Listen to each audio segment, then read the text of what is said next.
Welcome to part 2 of our program. Next, we will bring you an interview with the noted author and entertainer Michelle Belanger. Michelle considers herself to be a psychic vampire, and her ideas on this subject have opened my mind to the possibility of a much more positive definition of that term than I had ever thought possible. I think you'll find her ideas to be fascinating, and I hope that you enjoy this interview as much as I enjoyed doing it. Hello, my name is Michelle Belanger. I'm the author of the Psychic Vampire Codex and a number of other books, in addition to the author of the revised Black Veil, which is, in the vampire subculture, the same as the Wiccan Rede. It's the code of ethics that just about everybody recognizes.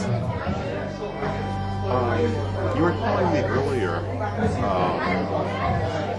the show CSI referred to the Black Veil in one of their episodes. Well, it's a fledgling community in the modern magical subculture, one that's often misunderstood. As a psychic vampire myself in the mid-90s and so, I started to actively promote information to combat the misinformation, the misunderstanding that surrounded the idea of psychic vampires. The Black Veil was part of this. It was originally concocted by a gentleman by the name of, well, he goes by Father Sebastian, a number of other, magical names. And it was kind of the rules of engagement at his club in New York City. And we worked together to revise it in 2000 and 2002 to make it much more far-reaching. And really the basic ethics are do unto others.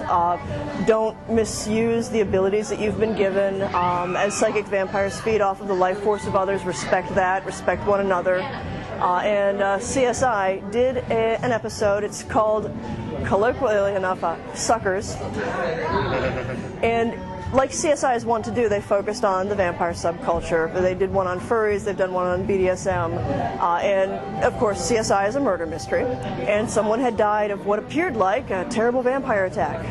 And the local authorities, in the context of the show, found that there were vampires in the area, and they started assuming that these people who thought they were vampires must have been the ones who caused the murder.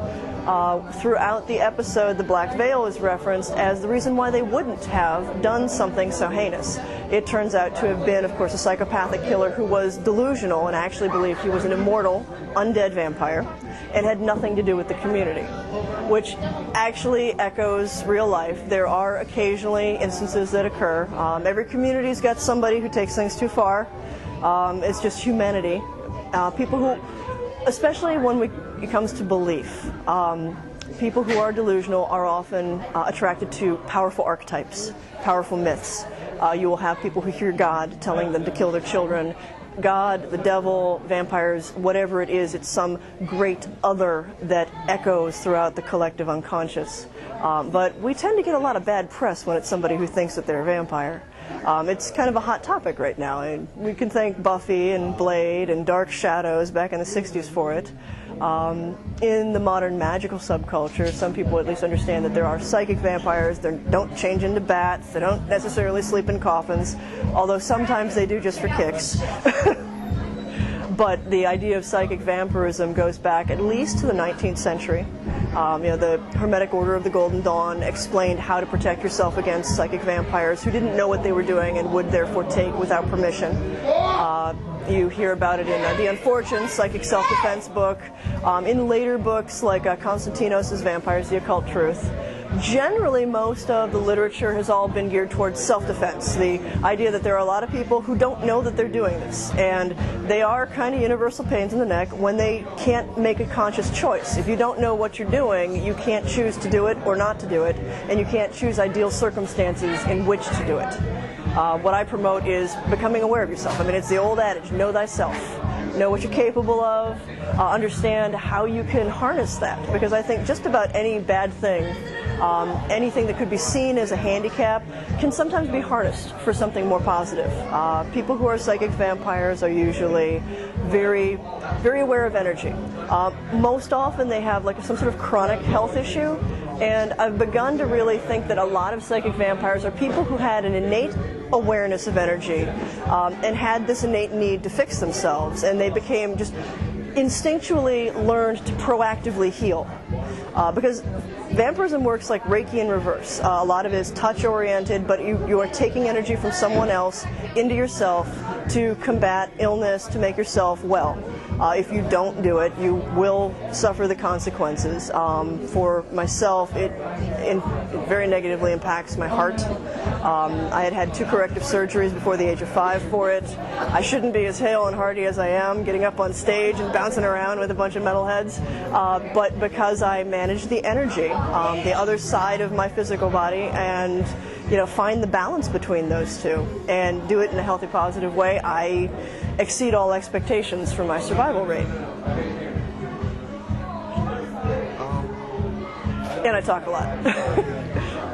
It's very good at an interview.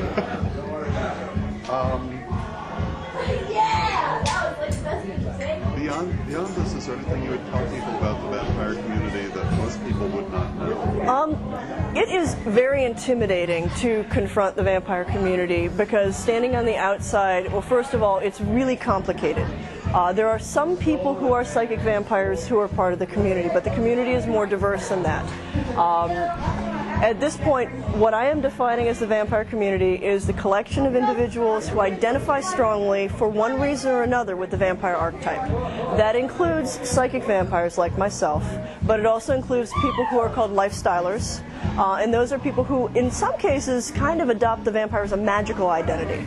Again, it's an ancient mythic archetype. It's kind of the eternal outsider. It's somebody who tests the boundaries. It's a very Promethean figure, also like the Byronic hero. And it appeals to a lot of people who, for one reason or another, usually because they're really intelligent, really creative, they didn't quite fit in, and that speaks to them because they found in their outsider status something empowering. And they use that to inspire creativity, artistic endeavor. You find a lot of artists, a lot of musicians.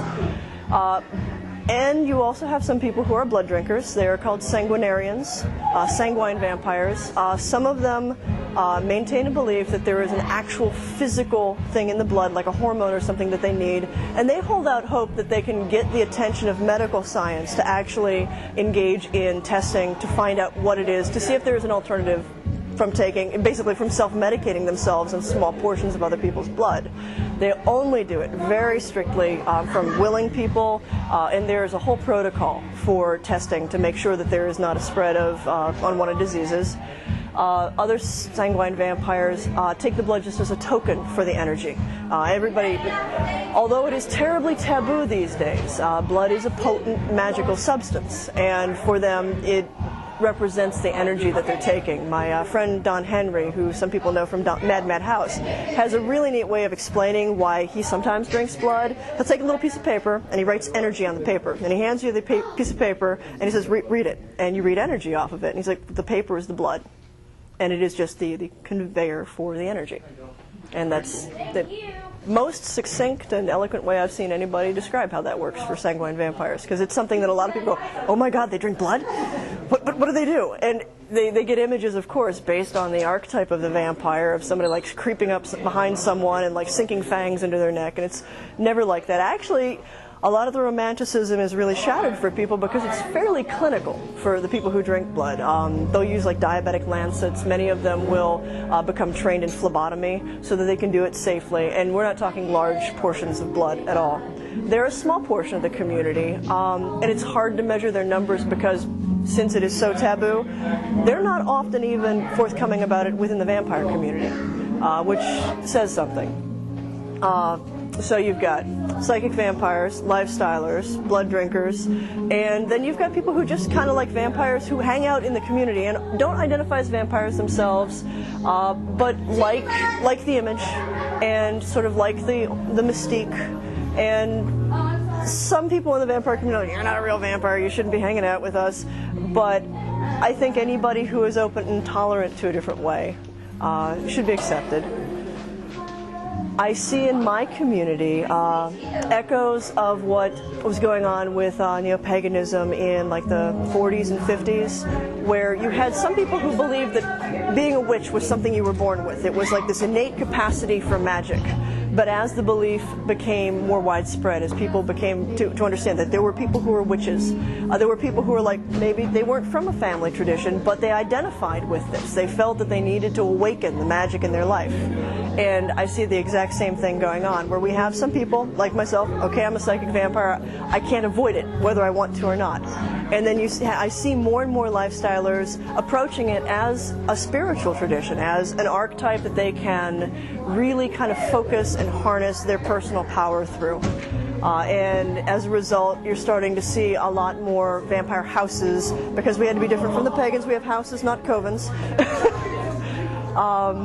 And you see more spiritual paths. A lot of vampires are pagan, or started off pagan and then started tailoring rituals to appeal more to them.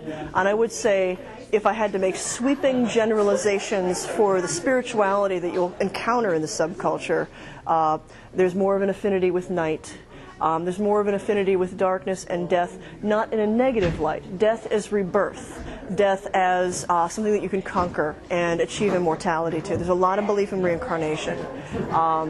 Darker mysteries as transformation. And the people that you see attracted to this are people who have gone through terrible things in their lives, and they've come out the other side stronger for it, and they know that the lesson of the darkness is, if you don't let it destroy you, if you take it and harness it in some positive way, it can be very empowering.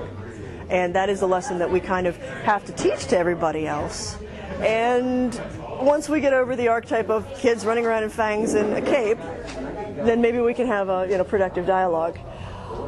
For people who encounter this and are really concerned about it, curious about it, have no idea what the heck to think about it, my recommendation is the same thing I tell parents who have pagan kids. Educate yourself. And don't just rely on one source, but actually delve into it and study it as extensively as you can. Talk to people who are into it. Don't remain an outsider looking in, because you never get a good view of anything you're looking at like that. Also keep in mind that every writer, myself included, has their own perspective and their own way of explaining things, their own take on things.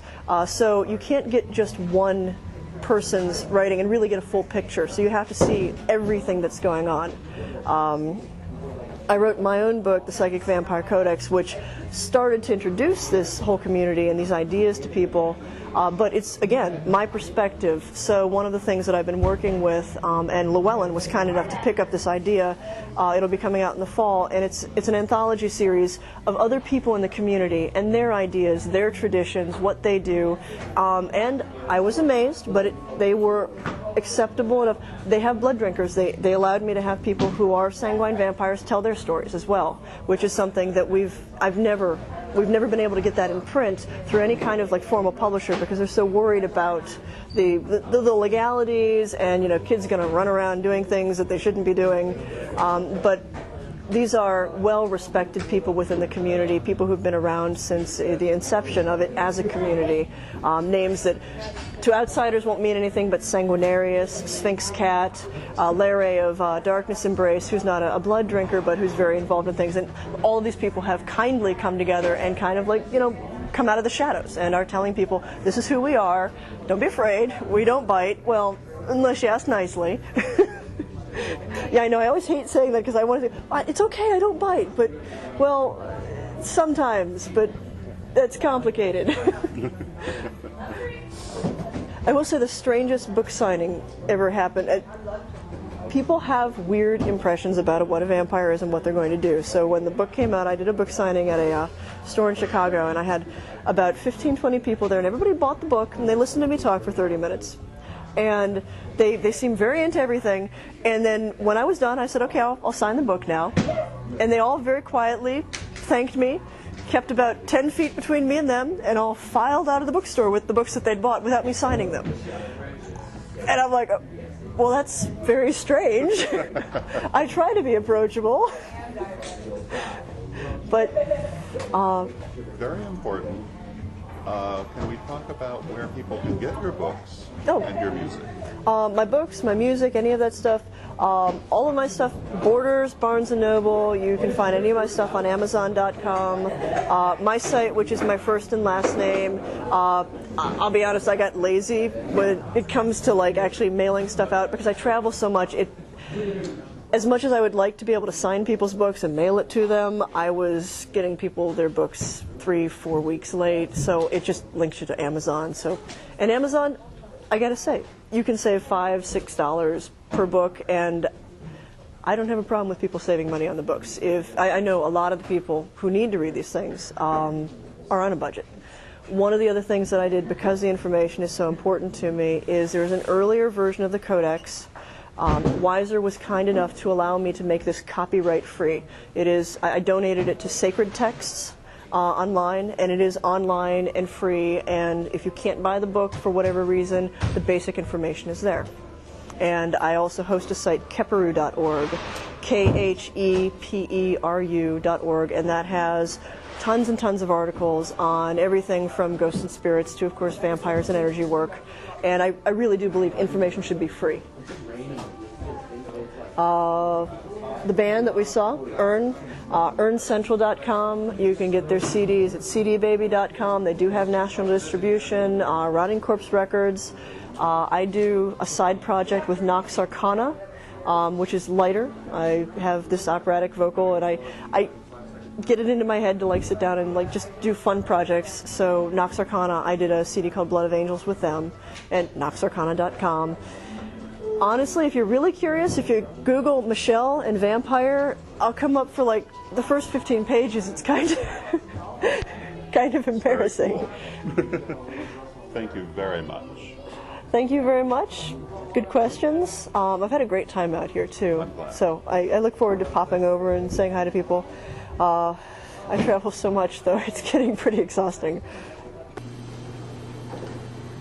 Well, that's our episode for this week, and we hope that you'll join us again next week on Living the Wiccan Life, the reality show. Thank you, and may you blessed be.